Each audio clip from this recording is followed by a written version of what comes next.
Hello friends, welcome to my channel Shaurya education. आज मैं बाल मनोविज्ञान का टॉपिक अधिगम यानी कि लर्निंग का पार्ट 3 लेकर आई हूँ, जिसमें मैंने बहुत इंपॉर्टेंट 15 MCQ कराए हैं जो एग्ज़ाम की दृष्टि से बहुत महत्वपूर्ण है और कई बार एग्जाम में पूछे जा चुके हैं। अगर आपने मेरी इससे रिलेटेड कोई भी वीडियोज़ नहीं देखी है तो आप प्लेलिस्ट में जाके देख सकते हैं। अगर आपको मेरी वीडियो पसंद आती है तो प्लीज़ इसे लाइक करें, शेयर करें, सब्सक्राइब करें और बेल आइकन को दबाना ना भूलिएगा, जिससे आपको मेरी न्यू वीडियो की नोटिफिकेशन मिलती रहे। पहला क्वेश्चन हमारा है, जब मैं अपने दरवाजे के सामने कुत्ते को बैठा पाता हूँ तो हमेशा डरा धमका कर उसे भगा देता हूँ। अब वह मुझे जब भी दूर से आते देख लेता है तो हमें दरवाजे पर पहुँचने से पहले ही वह कुत्ता भाग जाता है। यह कुत्ते के अधिगम की किस प्रकार की क्रिया है? अनुकरण द्वारा सीखना, सूझ द्वारा सीखना, तत्परता का नियम या फिर प्रयास एक त्रुटि का नियम? तो ये हो जाएगा अनुकरण द्वारा सीखना, इसलिए इसका ऑप्शन नंबर 1 एकदम सही हो जाएगा। नेक्स्ट क्वेश्चन है, अंतर्दृष्टि सिद्धांत के प्रतिपादक हैं स्किनर, पावलव, हल या फिर कोहलर? तो अंतर्दृष्टि सिद्धांत का प्रतिपादक कोहलर महोदय है। कोहलर कहाँ के निवासी थे? तो कोहलर रूस के निवासी थे। अब कोहलर ने किस पर प्रयोग किया था? तो कोहलर ने सुल्तान नामक किस पे किया था? चिंपांजी पर प्रयोग किया था। नेक्स्ट क्वेश्चन है, समीपता का अनुबंध सिद्धांत है। देखिए, समीपता अनुबंध सिद्धांत है, ये समीपता नहीं है, यह हो जाएगा समीपता। समीपता अनुबंध सिद्धांत है एडविन रे गुथ्री, पावलव, हल या फिर कोई नहीं? तो समीपता अनुबंधन का सिद्धांत किसने दिया? एडविन रे गुथ्री ने समीपता अनुबंधन का सिद्धांत दिया है।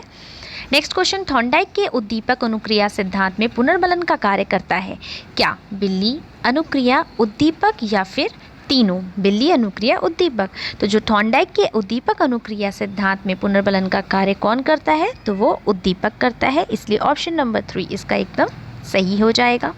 नेक्स्ट क्वेश्चन हमारा है, अधिगम सोपान की आरम गहने कितने वर्गों में विभाजित करते हैं? ये अधिगम सोपान की को आरम गहने कितने वर्गों में विभाजित करते हैं? 7 वर्ग, 6 वर्ग, 8 वर्ग या फिर 11 वर्ग?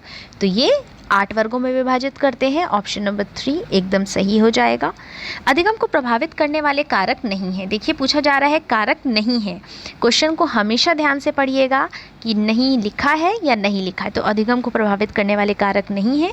शारीरिक कारक ये प्रभावित करता है, मनोवैज्ञानिक कारक ये भी प्रभावित करता है, पर्यावरणीय कारक ये भी प्रभावित करता है। मतलब तीनों कारक जो दिए हैं ये अधिगम को प्रभावित करते हैं, इसीलिए इनमें से कोई नहीं हो जाएगा। अब हम बात करते हैं कि अधिगम को प्रभावित करने वाले कुछ और महत्वपूर्ण कारकों के बारे में। 3 हमने पढ़ लिए, शारीरिक, मनोवैज्ञानिक और पर्यावरणीय कारक। नेक्स्ट हमारा एक हो जाएगा ध्यान, ये भी अधिगम को प्रभावित करने वाले एक महत्वपूर्ण कारक में से एक है। फिर हो जाएगा हमारी थकान भी आ जाता है इसी में। स्मरण भी अधिगम को प्रभावित करने वाले कारकों में आता है। फिर इसी में जोड़ देते हैं वी, तो वी हो जाएगा विस्मरण।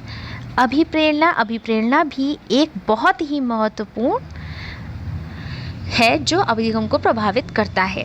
परिपक्वता और अधिगम की इच्छा। नेक्स्ट क्वेश्चन हमारा है, कोहलर किस देश के मनोवैज्ञानिक थे? मैंने आपको बताया है कि कोहलर रूस के मनोवैज्ञानिक थे, इसलिए इसमें ऑप्शन पढ़ने की ज़रूरत नहीं है। कोहलर ने किस पर प्रयोग किया था? तो कोहलर ने एक चिंपांजी पर प्रयोग किया था, जिसका क्या नाम था? जिसका नाम सुल्तान था। कोहलर किसके प्रतिपादक थे? तो अंतर्दृष्टि सिद्धांत के प्रतिपादक कोहलर महोदय थे। टाई बांधना थॉर्नडाइक के किस सिद्धांत से संप्रभावित है? देखिए, टाई बांधना पूछा गया है, तत्परता का नियम, अभ्यास का नियम, प्रयास या फिर त्रुटि और प्रभाव। तो टाई बांधना को बोला है कि थॉर्नडाइक के किस सिद्धांत से संप्रभावित है? तो वो है अभ्यास का नियम। नेक्स्ट हमारा हो जाएगा, चिंपांजी सुल्तान पर किसने प्रयोग किया था? पावलव, थॉर्नडाइक, कोहलर या इनमें से कोई नहीं? तो चिंपांजी सुल्तान पर कोहलर ने प्रयोग किया था। कोहलर कहाँ के निवासी थे? कोहलर रूस के निवासी थे। इन्होंने कौन सा सिद्धांत तो दिया था? तो इन्होंने अंतर्दृष्टि का सिद्धांत दिया था। नेक्स्ट क्वेश्चन हमारा है, आरएम गहने ने अधिगम सोपानकी में मुख्य विशेषता क्या है? अब देखते हैं, जटिल से सरल, ज्ञात से अज्ञात, सरल से जटिल या फिर विश्लेषणात्मक। तो और आरएम गहने ने अधिगम सोपानकी में मुख्य विशेषता क्या है?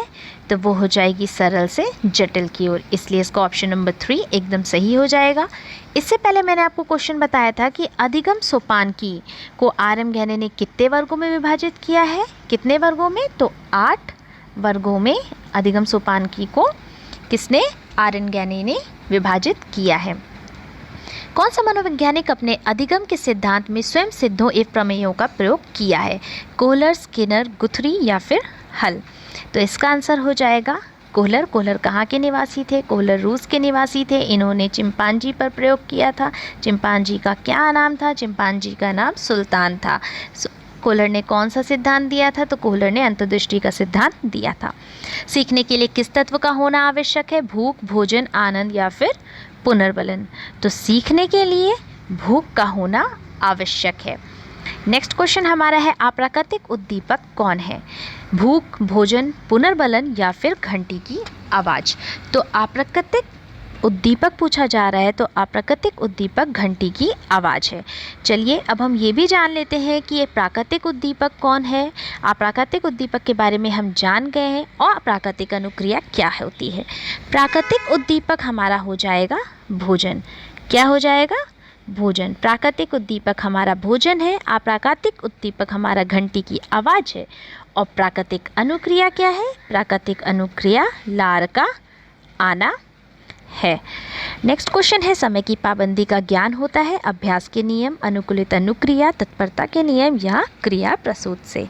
तो समय की पाबंदी का ज्ञान होता है किससे? अनुकूलित अनुक्रिया से। इसलिए इसका ऑप्शन नंबर 2 एकदम सही हो जाएगा। साइकिल चलाना अधिगम है, अभ्यास का नियम, प्रयास त्रुटि का नियम, क्रिया प्रसूत का नियम या फिर प्रभाव का नियम? तो साइकिल चलाना किसका है अधिगम? अधिगम क्या है? तो ये हो जाएगा अभ्यास का नियम। इसलिए इसका ऑप्शन नंबर 1 एकदम सही हो जाएगा। फ्रेंड्स, अगर आपने इसके और भी पार्ट्स नहीं देखे हैं तो आप मेरी प्लेलिस्ट में जाके इसके और पार्ट्स देख सकते हैं और इससे रिलेटेड मैंने वीडियोस प्लेलिस्ट में जाकर चेक